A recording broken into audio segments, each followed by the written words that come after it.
मित्रांनो, शेतकऱ्यांसाठी एक अत्यंत दिलासादायक बाब म्हणजे अशी की ज्या शेतकऱ्यांनी ऑलरेडी PM किसान पोर्टलवर फॉर्म भरलेले असतील, पण त्यांना त्यांचे फॉर्म रिजेक्ट झालेले असतील काही कारणास्तव, स्टेट लेवलहून किंवा डिस्ट्रिक्ट लेवलहून, किंवा काही शेतकऱ्यांचे हप्ते बंद झालेले आहेत, त्यांना काही कारणास्तव त्यांचे फॉर्म अपडेट करायचे आहे.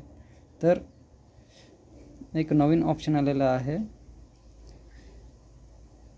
Update missing information. याद्वारे आपण जो एक शेतकरी ऑलरेडी फॉर्म भरलेला आहे आणि काही कारणास्तव त्यांचं फॉर्म रिजेक्ट झालेला आहे, ते पण अपडेट करू शकतात.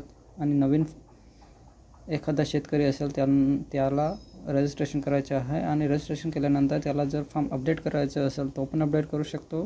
आणि ज्याचं फॉर्म जिल्हा लेवलहून किंवा राज्याच्या लेवलहून काही कारणास्तव रिजेक्ट झालेले असतील, सपोज लाईक काहींना 7/12 2019 पूर्वीचे अपडेट करायचे असतील, किंवा नंतरचे काही वडिला वारसा हक्काने काहींना जमीन मिळालेली असेल ते अपडेट करायचे असेल, आधार नंबर, तर ते आपण इथून अपडेट करू शकतो.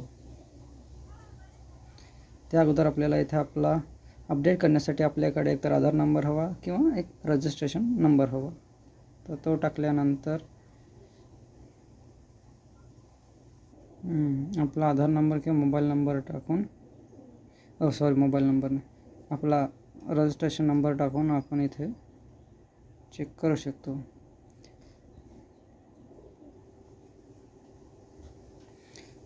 आणि ज्या पण शेतकऱ्यांना रेकॉर्ड नॉट फाउंड किंवा करेक्शन किंवा इट इज करेक्टेड असं जर पॉपअप येत असेल, तर हे ऑप्शन अपडेट मिसिंग इन्फॉर्मेशन हे ऑप्शन आत्ताच काही दिवसांपूर्वी चाललेलं आहे. तर त्याच्यामध्ये अजून काम चालू आहे. काही राज्यांमध्ये याचं काम पूर्ण झालेलं आहे, म्हणजे जो डाटा होता तो अपडेट झालेला आहे. काही राज्यांमध्ये अजून अद्यापही तो डाटा अपडेट झालेला नाही. तर शेतकऱ्यांनी दररोज चेक करायला पाहिजे.